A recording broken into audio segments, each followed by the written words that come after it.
Corona के कारण जो हम लोगों के क्लास डिले हुए हैं, उसके कारण हम लोग आपको कुछ दे नहीं पाए हैं, शिक्षा दे नहीं पा रहे थे। जो क्लास बंद चल रही थी, इसके कारण हम लोगों की कोशिशें हैं कि आपको घर बैठे ही अच्छी क्लासेस कुछ प्रोवाइड किया जाए, जिससे कि आप लोगों का जो कोर्स पीछे जा रहा है, कम से कम वो कंप्लीट हो सके। इसलिए आज हम लेके आए हैं आपके लिए कि पृथ्वी की भ्रमण एवं क्रमण गति, और इसके अंतर्गत हम जानेंगे दिन रात कैसे होते हैं, ऋतुएं कब बदलती हैं, ऋतुएं बदलने के कारण क्या है। ये सारी बातें हम आज इस टॉपिक में और इस फिगर पे बात करेंगे, क्योंकि जब तक हम फिगर को नहीं समझेंगे तब तक हम भूगोल की पढ़ाई कर नहीं सकते हैं। भूगोल पढ़ने का मतलब है सबसे पहले आपको फिगर को समझना।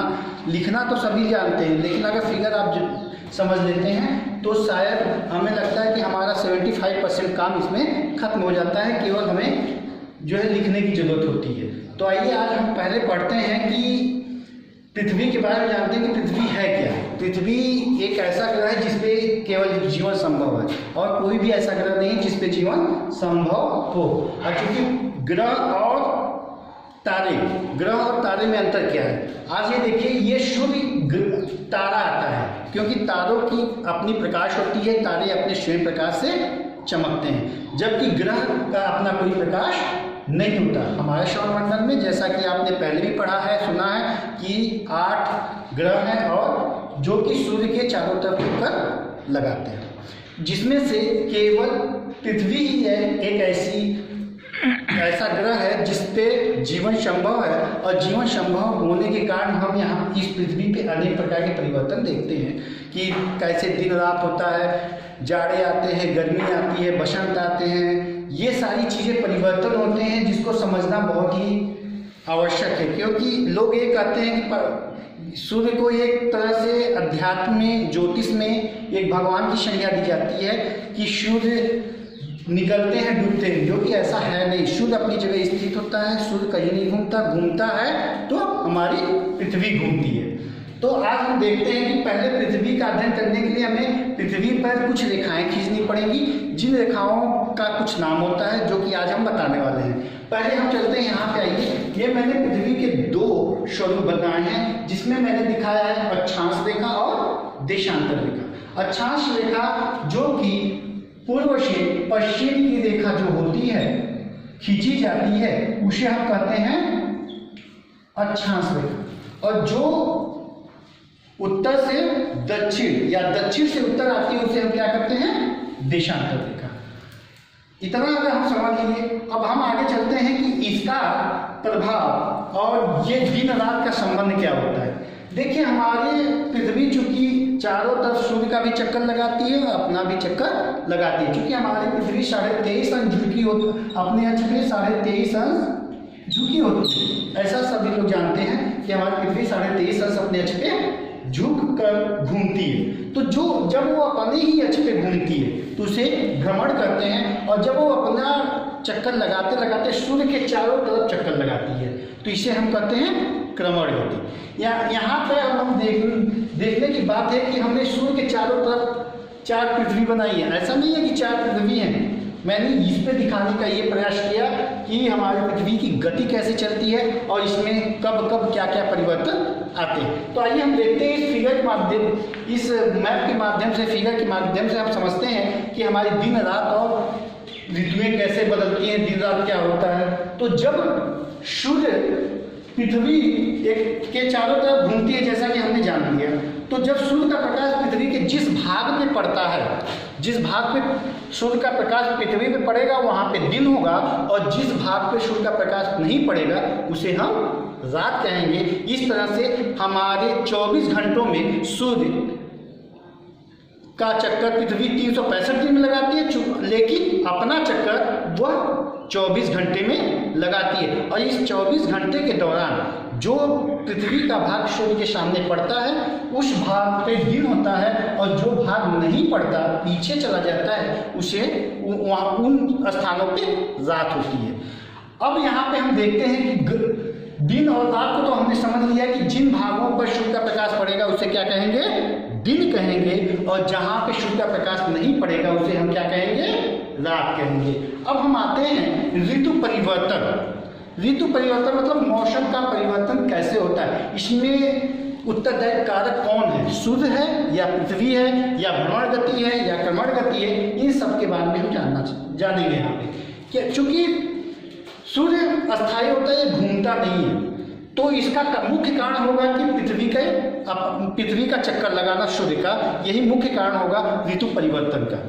अब यहाँ हम देखते हैं, अगर यहाँ पे हमने कुछ फिगर में लिखा है बसंत ऋतु 21 मार्च, उत्तरी ध्रुव और दक्षिणी ध्रुव, क्योंकि यहाँ पे आप देखेंगे कि इसको हम कहते हैं उत्तर ध्रुव और इसे कहते हैं दक्षिणी ध्रुव, और ये पूर्वी ध्रुव, ये पश्चिमी ध्रुव। ध्रुव 4 प्रकार की दिशाएं कितनी होती हैं, जैसा कि आपको पहले भी बताया गया है, पिछले क्लासों में मैंने बताया भी होगा कि दिशाएं जो होती हैं हमारी 8 दिशाएं होती हैं, हमारी दिशाएं 8 होती हैं, और 8 दिशाओं में मुख्य जो है कि ये 8 दिशाओं का अध्ययन हम करते हैं केवल भूगोल में, क्योंकि हम आम भाषा में जानते हैं कि दिशाएं कितनी होती हैं, 4 होती हैं। तो ऊपर जो होता है उसे हम कहते हैं उत्तर, नीचे जो होता है उसे कहते हैं दक्षिण, और पूरब और पश्चिम। ऐसे हम 4 दिशाओं को बांटते हैं, और चारों दिशाओं के चारों कोनों को हम लेते हैं। जब हम कभी पढ़ते हैं तो कभी हमने लिखा भी होगा और आपने भी देखा होगा कि कभी कभी हम लोग लिखते हैं उत्तर पूर्वी, उत्तर पश्चिमी या दक्षिण पूर्वी, ये सारी चीजें लिखी जाती है, ये दिशाएं होती हैं। इस तरह से हमारी कितनी दिशाएं हो जाएंगी, 8 दिशाएं होती हैं। और अब इसी को हम पृथ्वी पे लगाते हैं, तो पृथ्वी पे देखते क्या है कि ऊपर का भाग जो उत्तरी ध्रुव है और दक्षिणी ध्रुव है, इसको ऊपर वाले भाग को उत्तरी ध्रुव और नीचे वाले भाग को दक्षिणी ध्रुव कहेंगे। तो ये क्या होता है कि जब पृथ्वी में सूर्य के चारों तरफ जब पृथ्वी चक्कर लगा दे, तो आप इस फिगर में देख रहे होंगे कि यहाँ से यहाँ की दूरी कम है और यहाँ की दूरी ज़्यादा है। चूंकि इसलिए ये है क्योंकि पृथ्वी भी अपनी जो चक्कर लगाती है सूर्य की, वो गोले काल में नहीं लगाती, अंडाकार में लगाती है, इसलिए इसका आकार भी देखने में आपको कैसा लग रहा है, अंडाकार लग रहा है। तो जब सूर्य के पास पृथ्वी आती है तो उस समय ग्रीष्म ऋतु होती है।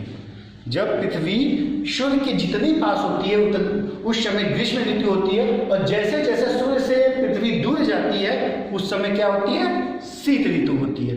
अब ग्रीष्म ऋतु में क्या होता है, यहाँ पे 21 मार्च एक ऐसा दिन है, ग्रीष्म ऋतु में 21 मार्च के दिन और रात पूरी पृथ्वी पर दिन और रात एक समान होता है। क्यों?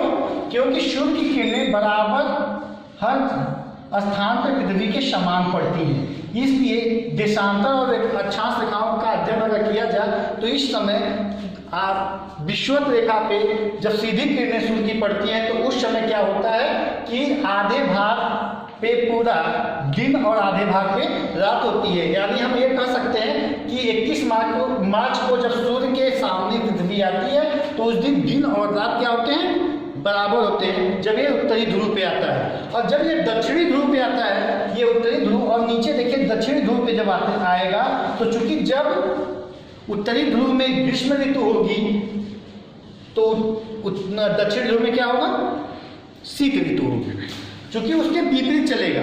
तो शीत ऋतु तो यानी कि 23 सितंबर यहाँ पे आपको देखना होगा, 23 सितंबर को और 21 मार्च, 23 सितंबर और 21 मार्च एक ऐसा दिन है जिस दिन और रात दोनों क्या होते हैं, बराबर होते हैं। और इसी तरह अगर हम देखें तो यहाँ पे 21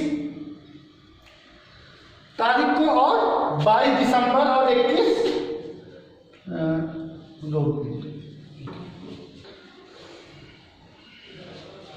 21 जून और 22 दिसंबर, यहाँ पे हमने लिखा है 21 जून और 22 दिसंबर। इस दिन भी हमारे पृथ्वी पर सबसे बड़े दिन और रातें होती हैं। अब इसमें अगर यहाँ पर उत्तर में सबसे बड़ा दिन होगा तो दक्षिण में क्या होगा, सबसे बड़ी रात होगी, और अगर दक्षिण में सबसे बड़ा दिन होगा तो उत्तर में सबसे छोटा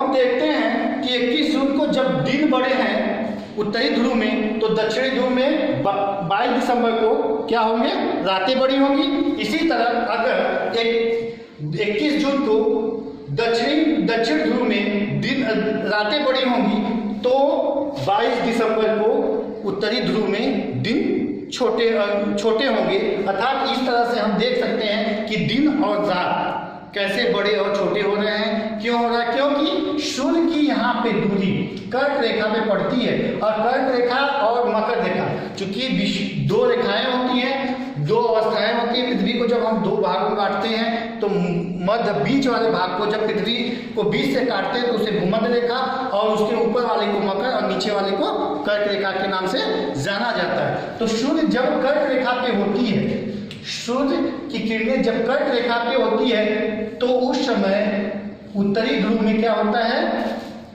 शीतकाल होती है। और जब ये मकर पे आती है तो ग्रीष्म ऋतु होती है। जैसा कि हम मकर संक्रांति का नाम हम लोगों ने सुना होगा।